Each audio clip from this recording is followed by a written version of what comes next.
आज समाजात थॅलेसेमिया या आजाराबद्दल बऱ्याच शंका कुशंका आहेत.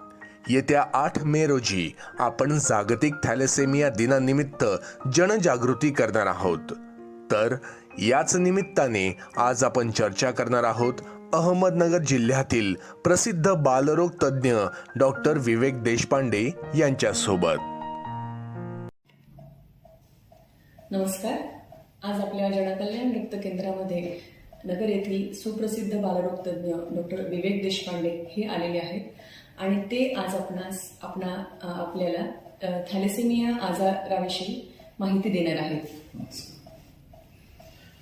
थॅलेसेमिया हा आजार सहसा कोणाला माहीत नसतो, पण अत्यंत गंभीर आजार आहे. दूषित जीन्समुळे हा आजार आई आणि वडिलांकडून मुलांमध्ये किंवा मुलीमध्ये उतरतो. तर दूषित गुणसूत्र जे असतात त्याची तपासणी केल्याशिवाय ते कळत नाही. झालेल्या मुलाला हा आजार आहे की नाही हे 5-6 महिन्याचं होईपर्यंत आई वडिलांच्या कोणाच्याच लक्षात येत नाही. साधारण 6 महिन्यापासून पुढे ह्या आजाराची लक्षणं दिसायला लागतात. ती म्हणजे अंग पांढरं पडणं, भूक मंदावणं, बाळाचं पोट मोठं झाल्यासारखं वाटणं, बाळाला दम लागणं, बाळ किरकिर करणं. मग जागरूक नातेवाईक असतील तर ते डॉक्टरकडे घेऊन येतात. पण काही मुलांमध्ये इतका विलंब होतो की बाळाच्या अंगातलं रक्त पूर्ण संपल्यानंतर, बाळ सिरियस झाल्यानंतर ते नातेवाईक आमच्याकडे डॉक्टर लोकांकडे घेऊन येतात. याचं दुर्दैव असं आहे की याच्यावर कुठलंही मेडिसिन असं पटकन ट्रीट करणारा असं नाहीये. हा गुणसूत्रांच्या दोषामुळे झालेला आजार आहे. ह्या आजाराचं स्वरूप असं असतं की पुढं जसं वय वाढतं तसे ह्या मुलांना रक्त दिल्याशिवाय, दर 15 दिवसाला किंवा महिन्याला रक्त दिल्याशिवाय ते जगू शकत नाही.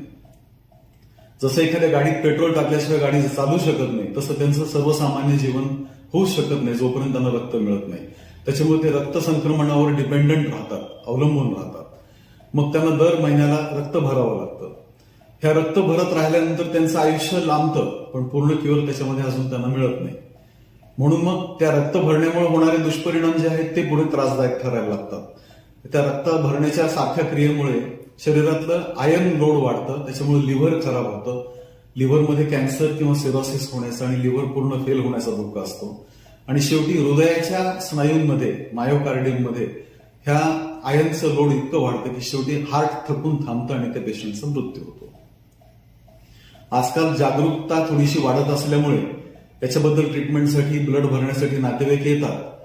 पण त्याच्यावर परमनंट क्युअर अजून जी आहे ती अत्यंत महागडी आहे. म्हणजे बोन मॅरो ट्रान्सप्लांट हे केल्यानंतरच ह्या पेशंट वाचू शकतो आणि त्याचा खर्चही 15-20 लाख रुपये आहे. सक्सेस रेट देखील 100% असा नाहीये.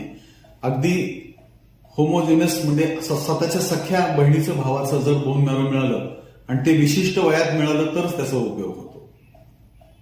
असं ह्या आजाराचं गंभीर स्वरूप आहे. त्याच्यामुळे हा आजार टाळण्याकडेच आपण लक्ष देणं जास्त गरजेचं आहे.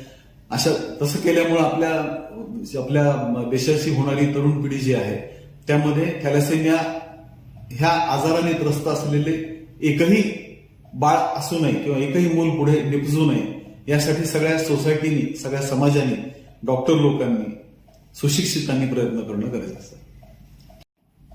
सर, थॅलेसेमिया हा आजार कशामुळे होतो? आई आणि वडील यांच्यामध्ये जी गुणसूत्र असतात, 22 गुणसूत्रांची एक जोडी आणि सेक्स क्रोमोझोमची एक जोडी असते, असे 23 गुणसूत्र असतात. त्यापैकी काही गुणसूत्रांमध्ये आपल्या हिमोग्लोबिन, रक्त आरबीसी मधलं हिमोग्लोबिन तयार करण्याचे जे जीन्स असतात ते त्याच्यामध्ये असतात.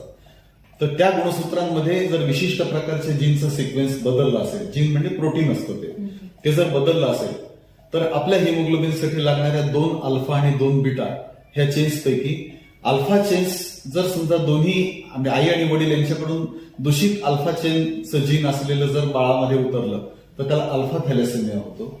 आणि दूषित बीटा चेन्स असलेलं जीन उतरलं तर त्याला बीटा थॅलेसेमिया होतो. काही वेळा ते पूर्णपणे दोष असेल तर त्याला बीटा थॅलेसेमिया मेजर म्हणतात. काही वेळा असं असतं की एखादं जीन खराब असतं वडिलाचं आणि आईचं चांगलं असतं तर त्याला बीटा प्लस किंवा थॅलेसेमिया इंटरमिडिया असा प्रकार असतो. तर हा जेनेटिक डिसीज आहे. आपण खूप वर्षांपासून, अनेक वर्षांपासून थॅलेसेमिया या आजारावर काम करत आहात किंवा त्या मुलांसोबत काम करत आहात. तर असा तुम्हाला हे लक्षात येतं की बोन मॅरो ट्रान्सप्लांट ही एक थेरपी आहे, पण जी खूप महागडी अशी ट्रीटमेंट आहे ज्याच्याद्वारे थॅलेसेमिया आजार बरा होऊ शकतो. पण किती पालकांनी ह्याचं हे केलेलं आहे बोन मॅरो ट्रान्सप्लांट?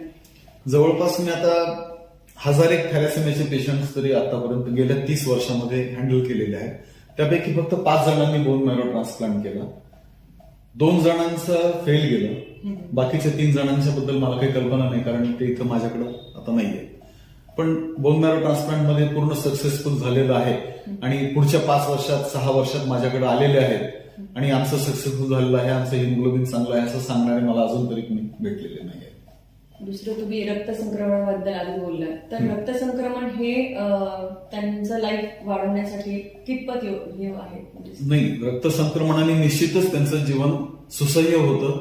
त्यांचं हिमोग्लोबिन जर समजा 8 ते 10% असं जर असेल तर त्यांना दैनंदिन व्यवहार करण्यामध्ये, चालणं फिरणं, आता ही मुलंच असतात, खेळामध्ये भाग घेणं ह्याच्यामध्ये देखील त्यांना अडचण येत नाही. पण जसं जसं रक्तसंक्रमणाचा जसं वय वाढतं, वजन वाढतं, त्याप्रमाणे रक्ताची गरज वाढते.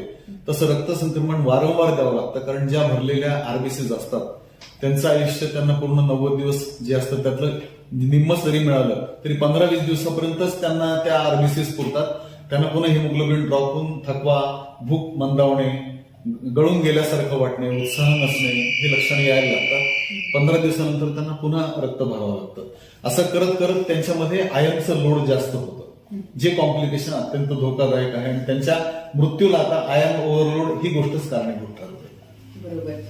याचाच अर्थ काय, तर हा प्रिव्हेंटिव्ह आजार आहे. निश्चितच प्रिव्हेंटिव्ह आजार.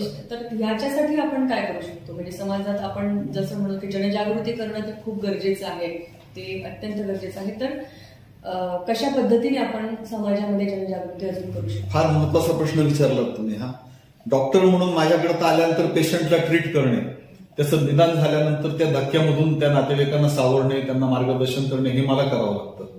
पण आम्ही हळूवारपणे पुन्हा विषय काढतो की आता तुम्हाला दुसरं बाळ जर होऊ द्यायचं असेल तर ते तुम्ही टाळा, किंवा जर होऊ द्यायचं असेल तुम्हाला तर तुमची गर्भधारणा झाल्यानंतर पहिल्या 3 महिन्याच्या आतच त्या कोरियन बायोप्सी नावाची एक टेस्ट असते, ज्याच्यामध्ये जेनेटिक स्टडी होऊन आतलं बाळ थॅलेसेमिया ट्रेट किंवा थॅलेसेमिया मेजर म्हणजे वाहक, थॅलेसेमिया वाहक म्हणजे जो किरकोळ आजार आहे ज्याला ब्लड लागत नाही असं असेल तरी ते बाळ जन्माला येणं योग्य आहे. आणि जर समजा हेल्दी असेल तर उत्तमच आहे, त्याला ते जन्म द्यायला काहीच हरकत नाही. पण जर त्याला थॅलेसेमिया मेजर असेल तर त्याचा गर्भपात करून घेणे आणि तुमचं मानसिक आणि शारीरिक आणि आर्थिक शोषण होण्यापासून स्वतःला वाचवणे हे गरजेचं आहे. दुसरं महत्वाचं म्हणजे तुम्ही आता दोघं आहात, तुम्ही एकमेकांचे नवरा बायको आहात. तुमच्यामध्ये जर हा जीन ट्रेटमध्ये आहे तर तुमच्या सगळ्या कुटुंबियामध्ये असा जीन असण्याची शक्यता आहे. तुमच्या सगळ्या कुटुंबियांची तपासणी केली पाहिजे. समजा एखाद्या बाईला असं बाळ झालेलं आहे, तिला 2 बहिणी आहेत किंवा 1 बहीण 1 भाऊ आहे, त्यांच्या तपासणी केली त्यांच्यामध्ये जर समजा हा आजार आहे असं दिसून आलं तर त्यांनी लग्न करताना, आता आपल्याकडे जे लग्न करतात ते मुहूर्त बघतात, कुंडल्या काढतात. मी तर म्हणतो कुंडल्या काढण्यापेक्षा HIV टेस्टिंग करून घ्या नवरा बायको होणाऱ्यांचं. त्यांचं हे आपलं हिमोग्लोबिन इलेक्ट्रोफोरेसिस ही टेस्ट करून घ्या. हे आजार नाहीत हे कळल्यानंतर तुम्ही निशंकपणे लग्न करा. पण आपल्याकडे नात्यात लग्न करणं हा देखील प्रकार फार कॉमन आहे. सख्या मामाची मुलगी द्यायची, सख्या चुलत बहिणीच्या मुलीशी लग्न करायचं, असं नात्यात जर लग्न करायला लागलात तुम्ही तर तुमच्या फॅमिलीत जर हा ट्रेट असेल तर हा इकडून तिकडून कोणाकडून तरी पुन्हा या दोघांमध्ये उतरला तर त्यांच्या बाळांना हा शाप आहेच. त्याच्यामुळे नात्यात लग्न होणे टाळणे. प्रत्येक सुशिक्षित तरुण तरुणी, कॉलेजमधल्या तरुण तरुणींनी स्वतःचं हिमोग्लोबिन इलेक्ट्रोफोरेसिस करून घेणे. ज्यांच्या घरात थॅलेसेमिया ट्रेट किंवा थॅलेसेमियाचे पेशंट आहेत त्या पूर्ण फॅमिलीने स्वतःचं इलेक्ट्रोफोरेसिस करून घेणे, सजग राहणे आणि असं थॅलेसेमिया ट्रेट असलेला दुसरा आपला साथीदार आयुष्यातला निवडणं टाळणे हे त्याच्यामधलं सगळ्यात महत्वाचं प्रिव्हेन्शन आहे. असं जर समजा करू शकलो आपण, आणि हे सोपं नाहीये, हे बोलणं जितकं सोपं आहे तितकं करणं सोपं नाहीये. कारण अशा प्रकारची जनजागृती करायला समाजाचं बळ लागतं, समाजात सुशिक्षित लोकांचा सहभाग लागतो, उत्साह लागतो. प्रत्येक ठिकाणी जाऊन अशा कॅम्प करून वेगवेगळ्या कॉलेजमध्ये किंवा मॅरेज ब्युरोजमध्ये अशा ठिकाणी ह्या सगळ्यांबद्दल जनजागृती करून ह्या गोष्टी करायला भाग पाडणे, असं जर करू शकलो तर आपण 0 थॅलेसेमिया चाइल्ड हे टार्गेट अचीव्ह करू शकतो. झिरो थॅलेसेमिया अचीव करणं हे तर खरंच आपलं उद्दिष्टच आहे आणि त्या अनुषंगानेच आपण प्रयत्न करत आहोत. तर ह्यामध्ये समाजाचंही तेवढंच योगदान असणं गरजेचं आहे की त्यांनी ही तपासणी करणं खूप गरजेचं आहे. आणि जनकल्याण रक्त केंद्रातून अशा वेगवेगळ्या अवेअरनेससाठी किंवा जनजागृतीसाठी सातत्याने आम्ही प्रयत्नशील असतोच. तुम्ही निश्चितच प्रयत्न करा. तरुण पिढीकडे पोहोचून त्यांना हे सगळ्या आजाराची माहिती देणं आणि त्यांना ह्याच्याबद्दल आधी सजग करणं हे काम आम्ही सातत्याने करत असतो. जनकल्याण रक्त केंद्रामध्ये 140 थॅलेसेमिया रुग्ण आहेत, ज्याचा आकडा दिवसेंदिवस वाढत चाललेला आहे. अगदी सुरुवातीला जर तुम्ही बघाल तर खूप थोड्या प्रमाणामध्ये थॅलेसेमियाची मुलं होती ज्यांना आपण रक्त देत होतो आणि आता हा आकडा दिवसेंदिवस वाढत चाललेला आहे. तर हे चित्र आपल्याला जर पलटवायचं असेल किंवा हे चित्र बदलायचं असेल तर आपल्याला निश्चितपणे समाजामध्ये जनजागृती करणं खूप गरजेचं आहे. त्यासाठीच आम्ही प्रयत्नशील आहोत आणि आज आपण इथे आलात आणि थॅलेसेमियाची जी माहिती दिली त्याबद्दल सर मनपूर्वक धन्यवाद.